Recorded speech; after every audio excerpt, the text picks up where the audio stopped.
Guys ഇന്നലെ നമ്മൾ Malappuram F C ആയിട്ടും അല്ലെങ്കിൽ SLK ആയിട്ട് ബന്ധപ്പെട്ടു അല്ലെങ്കിൽ പുതുതായിട്ട് വരാൻ പോകുന്ന ഒരു സ്റ്റേഡിയങ്ങൾ അങ്ങനെയുള്ള കാര്യങ്ങളൊക്കെ വിഷയത്തെ സംബന്ധിച്ച് സംസാരിച്ചിരുന്നു. അപ്പോൾ ഇതിനകത്ത് ഒരുപാട് കമൻസ് വന്നിരുന്നു.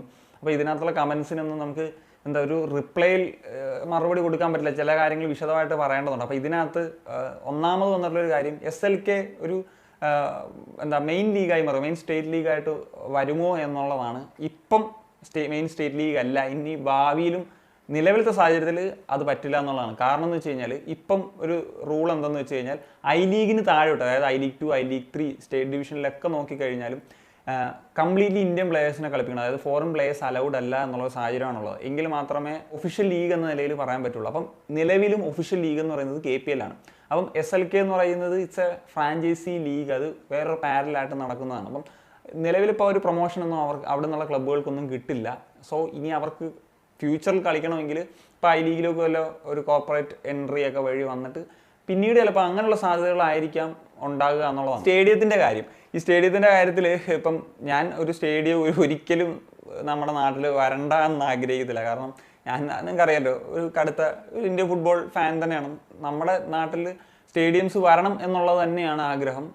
പക്ഷേ ഇപ്പോൾ SLK പോലത്തെ ഒരു ലീഗിൽ ഒരു പുതിയ ഒരു ക്ലബ്ബ് വരുന്ന സമയത്ത് ഇപ്പോൾ അതിൻ്റെ ഓണേഴ്സ് ആദ്യ നിലയിൽ തന്നെ ഒരു സ്റ്റേഡിയം ഒരു 400-500 കോടി വെച്ചിട്ടൊക്കെ പണിയാണ് എന്നുണ്ടെങ്കിൽ അവർക്ക് വലിയ തരത്തിലുള്ളൊരു കടബാധ്യതയൊക്കെ ഉണ്ട്. അപ്പം അവർ പിന്നെ എങ്ങനെ ക്ലബ്ബിൽ ഇൻവെസ്റ്റ് ചെയ്യും? ഇങ്ങനെയൊക്കെയുള്ള പ്രശ്നങ്ങളാണ് എൻ്റെ ഒരു കൺസേൺ എന്ന നിലയിൽ പറഞ്ഞിട്ടുണ്ടായിരുന്നത്. അതല്ല ഇപ്പം നമ്മുടെ മന്ത്രിയും അല്ലെങ്കിൽ അങ്ങനെയൊക്കെയുള്ളവരൊക്കെ പറഞ്ഞിപ്പോൾ 8 സ്റ്റേഡിയോ അങ്ങാണ്ട് 800 കോടിക്കോ അല്ലെങ്കിൽ 75 കോടിക്കോ ഒരു സ്റ്റേഡിയോ, ഇതൊക്കെ അങ്ങനത്തെ പ്ലാൻസൊക്കെ ഉണ്ട്. സോ അതിനുള്ള പോസിബിലിറ്റി എനിക്കറിയത്തില്ല.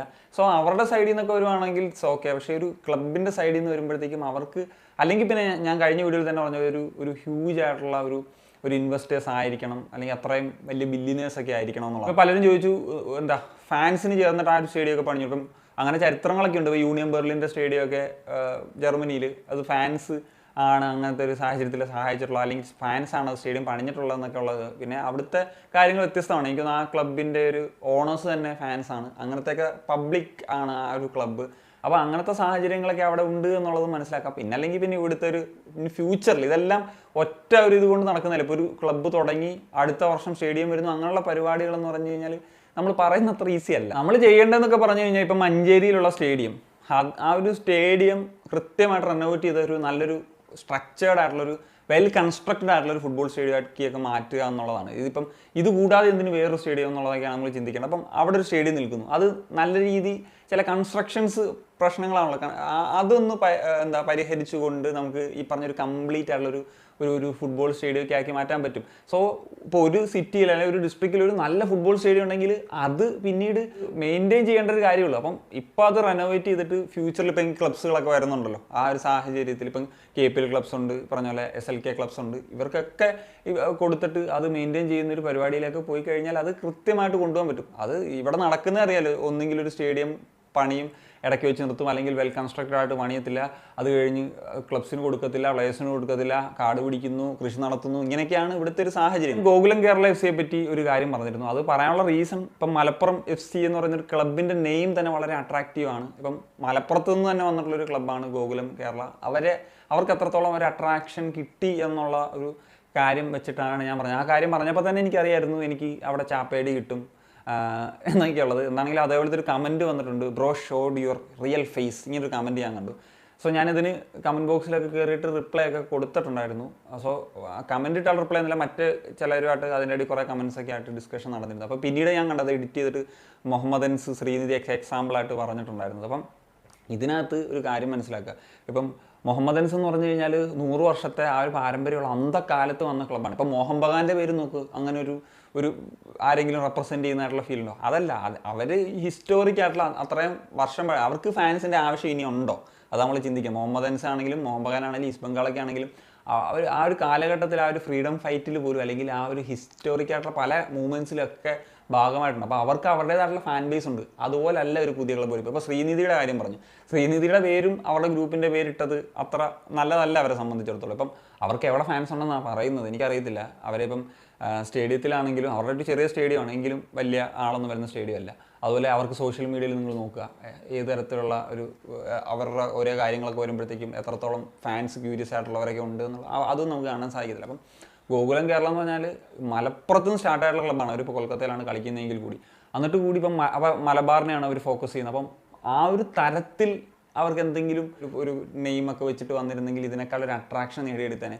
ശരിയാണ്, ISL പോലെയല്ല, ഐ ലീഗിലാണ് കളിക്കുന്നതൊക്കെ ശരിയാണ്. എങ്കിൽ കൂടി കൃത്യമായിട്ട് ഇപ്പം അവരിപ്പം എന്താണെങ്കിലും ഫ്യൂച്ചറിൽ ISL കളിക്കേണ്ട ഒരു സാഹചര്യം വരുമല്ലോ. അങ്ങനെ വരുമ്പോഴത്തേക്ക് ഇവർക്ക് നെയിം മാറ്റണമല്ലോ.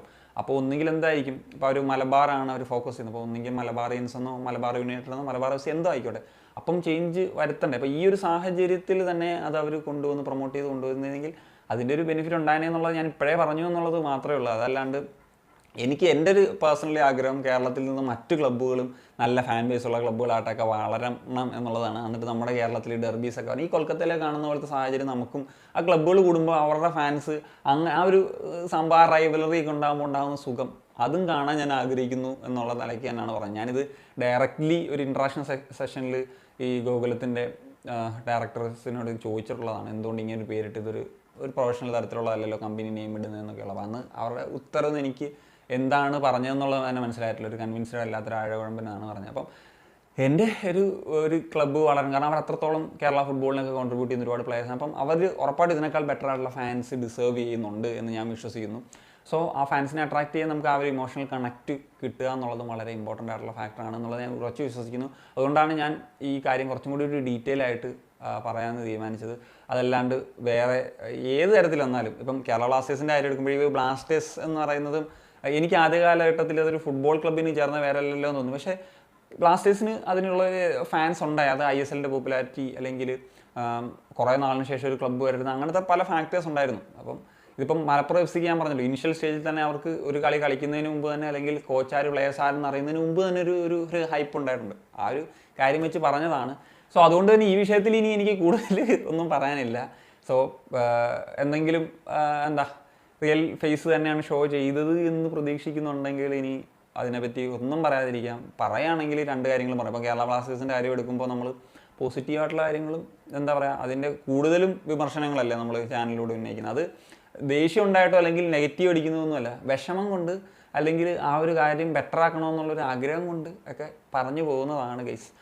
പിന്നെ ബ്ലാസ്റ്റേഴ്സിൻ്റെ സ്റ്റേഡിയം അതുമായിട്ട് ബന്ധപ്പെട്ടിട്ട് ഒരുപാട് കമൻസ് വന്നിരുന്നു. അത് പൊളിച്ചിട്ട് ഒരു സ്റ്റേഡിയം പണിയണം അവിടെ. ഇത് പറയാൻ അത്ര ഈസി അല്ല. ഞാൻ പറഞ്ഞല്ലോ കഴിഞ്ഞ ആ ഒരു കാര്യം, ബ്ലാസ്റ്റേഴ്സിന് സ്റ്റേഡിയം ഇല്ല, ട്രെയിനിങ് ഗ്രൗണ്ട് ഇല്ല എന്നൊക്കെ പറഞ്ഞിട്ട് അതിൻ്റെ ഒരു മൂല കാരണം എന്താണെന്നുള്ളത് നിങ്ങൾക്ക് എല്ലാവർക്കും മനസ്സിലായി കാണും. അങ്ങനെ ഒരു കാര്യം വന്നത് ഞാനത് എന്താണെന്ന് പറയുന്നില്ല, മനസ്സിലായവരൊക്കെ കമൻറ്റിലൊക്കെ ഇട്ടിട്ടുണ്ട് കഴിഞ്ഞ വീഡിയോയിൽ. So stadium is not easy. പക്ഷേ ട്രെയിനിങ് ഫെസിലിറ്റി അത് ഒരു ക്ലബ്ബ് ഒരു 10 വർഷമൊക്കെ ആയി ഇപ്പം ചെയ്യേണ്ട കാര്യമാണ്. നിഖിൽ പറഞ്ഞത് 18 മാസത്തിനുള്ളിൽ സ്റ്റേഡിയം ട്രെയിനിങ് ഫെസിലിറ്റി വരുമെന്നൊക്കെ ഉള്ളതാണ്. സോ ഇതുവരെ നോ അറിവ്.